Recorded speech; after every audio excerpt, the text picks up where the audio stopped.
আসসালামু আলাইকুম ভিউয়ার্স, চলে আসলাম এই মুহূর্তে ইনফিনিক্সের বাজার কাঁপানো একটি স্মার্টফোনে, যেটির মডেল নাম্বার হচ্ছে ইনফিনিক্স স্মার্ট 8। এই ফোনটি বাজারে আসার পর চমৎকার হাইপ তৈরি হয়ে গেছে এবং এই ফোনটি কিন্তু অনেকে নেওয়ার জন্য পাগল হয়ে গেছে। চমৎকার কিছু স্পেসিফিকেশন রয়েছে। দাম হচ্ছে মাত্র 10 থেকে 12 হাজার টাকার মধ্যে। দুইটি ভেরিয়েন্টে পাবেন, একটি হচ্ছে 464 আর একটি হচ্ছে 4128। 464 প্রাইস হচ্ছে 10,499 টাকা এবং 4128 দাম হচ্ছে 11,499 টাকা। তো এই প্রাইজে কিছু চমৎকার স্পেসিফিকেশন রয়েছে, যেমন 90 হার্টসের ডিসপ্লে পাবেন, 5 হোল কাট আউট পাবেন এই প্রাইজের মধ্যে, এবং যাদের বাজেট 10 থেকে 12 হাজার টাকার মধ্যে তারা কিন্তু এই ফোনটি চলে রাখতে পারেন। তো চলুন শুরু করা যাক এবং এটিকে প্রথমে আনবক্সিং করি এবং আরও কী কী রয়েছে সেগুলো শেয়ার করবো। So let's go. আমাদের কাছে এই ফোনটি পাঠিয়েছে মিতালি টেলিকম, তাদেরকে অসংখ্য ধন্যবাদ আমাদের কাছে এই ফোনটি পাঠানোর জন্য। এবং তাদের শপের অ্যাড্রেস হচ্ছে বাংলাবাজার গাজীপুর ধনু মোল্লা মোবাইল সুপার মার্কেট, যেখানে আপনারা পেয়ে যাবেন সকল প্রকার মোবাইল এবং মোবাইল অ্যাক্সেসরি। তো প্রথমেই দেখিয়ে দিচ্ছি ফোনটির বক্সের সাথে কি কি পেয়ে যাবেন। এইখানে যা যা কম্পোনেন্ট দেখতে পাচ্ছেন সব কিছু পেয়ে যাবেন এই ফোনটির সাথে, আর কিছুই থাকছে না।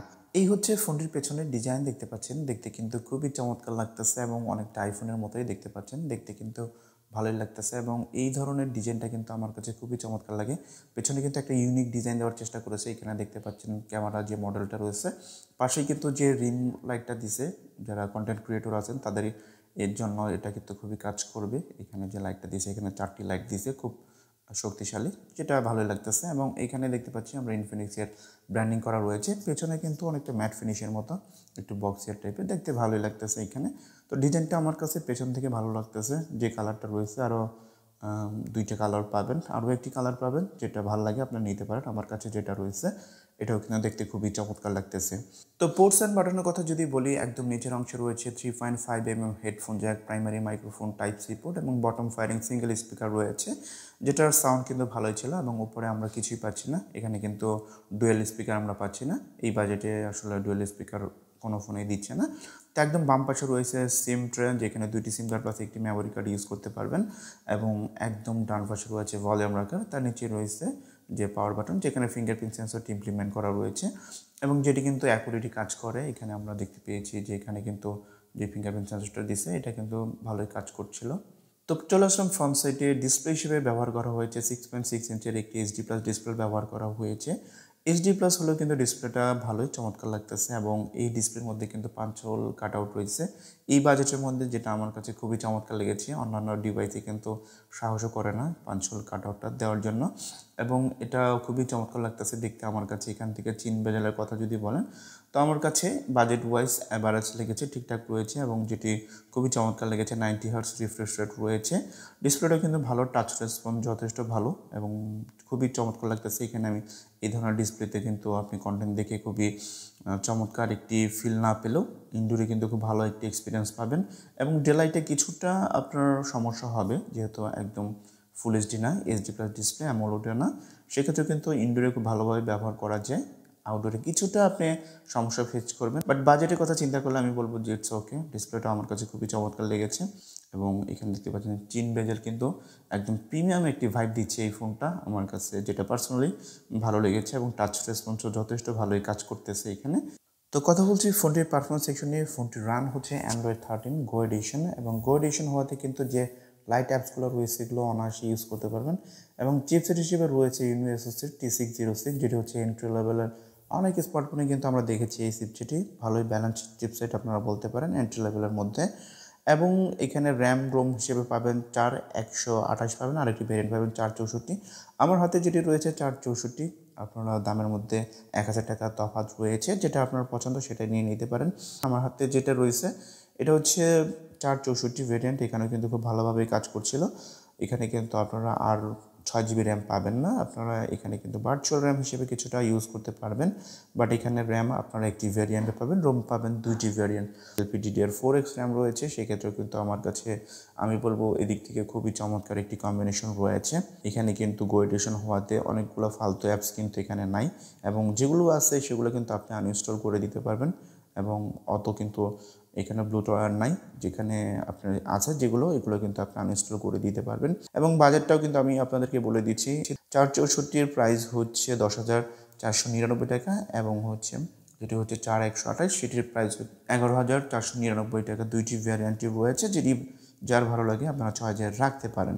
সো এবার কথা বলি ক্যামেরা সেকশনে। ফোনটির পেছনে কিন্তু 2টি ক্যামেরা রয়েছে, আগেই বলেছি, এবং দেখতে কিন্তু খুবই চমৎকার লাগতেছে। প্রাইমারি হচ্ছে 13 মেগাপিক্সেল এবং সেকেন্ডারি যে ক্যামেরাটা রয়েছে এটা হচ্ছে এআই ক্যামেরা, অতটা কাজের না। এবং পেছনের যে ক্যামেরার যে স্যাম্পলগুলো যদি আপনাদেরকে দেখায়, এখানে দেখতে পাচ্ছেন আপনাদেরকে পেছনের মেইন শুটার দিয়ে 13 মেগাপিক্সেলের যে ক্যামেরাটা রয়েছে সেটা দিয়ে কিন্তু খুব ভালোই ছবি আপনি পাবেন ডে লাইটে। খারাপ না, একদম অ্যাভারেজ বাজেট এন্ট্রি লেভেল স্মার্টফোনে যে ধরনের ক্যামেরা, এরকমই কিন্তু ক্যামেরা আপনার এখানে ভালোই লাগতেছে। আসলে এখানেও একদম ফেলে দেওয়ার মতো না। ফিচারগুলো যদি দেখাই, এখানে আপনার শর্ট ভিডিও রয়েছে, ভিডিও এআই ক্যাম রয়েছে, দেন হচ্ছে এখানে বিউটি রয়েছে, পোর্ট্রেট রয়েছে। পোর্ট্রেট কাজ করে ভালোই এবং কিছুটা আর্টিফিশিয়াল মনে হয়, বাট এখানে একদম ফেলে দেওয়ার মতো না। বাজেট রয়েছে ঠিকঠাক রয়েছে, সুপার নাইট রয়েছে, চমৎকার কিছু কিন্তু এখানে ফিচার রয়েছে আপনারা দেখতে পেলেন। এবং পেছনের ক্যামেরা দিয়ে 1080p 30fps ভিডিও শ্যুট করতে পারবেন। এখানে কিন্তু স্টেবিলাইজেশন পাবেন না। 1080p 30fps ভিডিও শ্যুট করতে পারবেন, কোনো স্টেবিলাইজেশন নাই। এখানে পেছনের ক্যামেরা আমার কাছে ডে লাইটের ছবিগুলো ভালোই লেগেছে। লো লাইটে কিছুটা গেইন আসলে দেখা যায়। আসলে এই বাজেটের ফোনে আপনি লো লাইটের ছবিতে কিন্তু গেইন দেখতে পাবেন, এটা অস্বাভাবিক কিছু না। এবং ফ্রন্ট সাইডে কিন্তু রয়েছে একটি 8 মেগাপিক্সেলের সেলফি শুটার রয়েছে। এখানে যে পাঞ্চল কাটআউটটা রয়েছে, এখানে কিন্তু সেম সেলফি ক্যামেরাটা ইমপ্লিমেন্ট করা রয়েছে এবং যেটার ছবিও কিন্তু একদম খারাপ না, বাজেট ওয়াইজ ঠিকঠাক আছে আমি বলবো। এই ধরনের ক্যামেরা দিয়েও কিন্তু আপনি সামনের ক্যামেরা দিয়েও কিন্তু 1080p 30fps ভিডিও শ্যুট করতে পারবেন। এবং ক্যামেরার কিন্তু আহামরিও অত কিছু না, বাট 8-10টা ফোনের সাথে যদি এই বাজেটের ফোনের সাথে কিন্তু আপনি খুব অনায়াসে কম্পেয়ার করতে পারবেন, একদম ফেলে দেওয়ার মতো না আমি বলবো। তো কথা বলি এবার ব্যাটারি সেকশন নিয়ে। ফোনটিতে 5000 mAh ব্যাটারি ব্যবহার করা হয়েছে এবং যেটিকে চার্জ করার জন্য 10 ওয়াটের একটি চার্জার রয়েছে। এবং এইখানে যদি 10 ওয়াট না দিয়ে তারা একটি 15 ওয়াটের চার্জার দিত, সেক্ষেত্রে কিন্তু ফোনটা আরেকটু দ্রুত চার্জ হতো, সেক্ষেত্রে কিন্তু আরেকটু ভালো হতো। এবং চার্জ দিতে একটু সময় লাগে এবং একবার চার্জ করে নিলে কিন্তু মোটামুটি ভালোই আপনি একটি ব্যাকআপ পাবেন। নর্মাল ইউজ করলে কিন্তু আপনি 1.5 থেকে 2 দিন আপনি ব্যবহার করতে পারবেন। এবং আপনি যদি লাইট গেমস খেলেন, যে চিপসেটটা আছে এটা যেহেতু একদম গেমিং চিপসেট না, যেই নর্মাল যে লাইট গেমসগুলো আছে সেগুলো কিন্তু অনায়াসেই খেলতে পারবেন। একটু যদি ভারী ইউজ করেন সেক্ষেত্রে কিন্তু আপনি একদিন ব্যাকআপ পেয়ে যাবেন 6 থেকে 7 ঘন্টা। প্রত্যেকদিন আপনাকে চার্জ করতে হবে। তো ওভারঅল এখন ফোনটির ভালো দিকের কথা যদি বলি, ফোনটি কিন্তু আসলে খুবই চমৎকার, পেছনের ডিজাইনটা খুবই চমৎকার লেগেছে। স্টাইলিশ একটি ফোন, ইন হ্যান্ড ফিল্ডও খারাপ না, পাতলা পুতলে আছে, অতটা ভান না, যেটা আমার কাছে ভালো লেগেছে। এবং খারাপের দিকে কথা যদি বলি, এখানে স্টুডিও স্পিকারটা যদি থাকতো, নিচে এখানে যে সিঙ্গেল স্পিকার রয়েছে এটা যদি উপরে আরও একটি স্পিকার থাকতো সেক্ষেত্রে আরও একটু বেটার হতো। এবং এখানে কিন্তু নয়েজ ক্যান্সেলিং মাইক সেন্সরটা নাই, সেটা থাকলে কিন্তু আরেকটু চমৎকার হতো। তাহলে কথা বলে কিন্তু আরেকটু চমৎকার ফিল হতো। আর ভালো দিকের কথা বললে আমার কাছে যে ডিসপ্লেটা দিচ্ছে পাঞ্চল কাটআউট, এই ডিসপ্লের মধ্যে 90 হার্জ রিফ্রেশ রেট, এটিও আমার কাছে ভালো লেগেছে। তো বন্ধুরা, এই ছিল ইনফিনিক্স স্মার্ট 8 ভিডিও। আশা করছি ভালো লেগেছে। যদি ভালো লেগে থাকে আমাদের চ্যানেলে সাবস্ক্রাইব করে দিবেন এবং পাশে থেকে বেল আইকনটি অল করে দিবেন, যেন পরবর্তী ভিডিও ছাড়ার সাথে সাথে সবার আগে আপনাদের কাছে পৌঁছে যায়। তো আজকের মধ্যে এখানে শেষ করবো। আল্লাহ হাফেজ।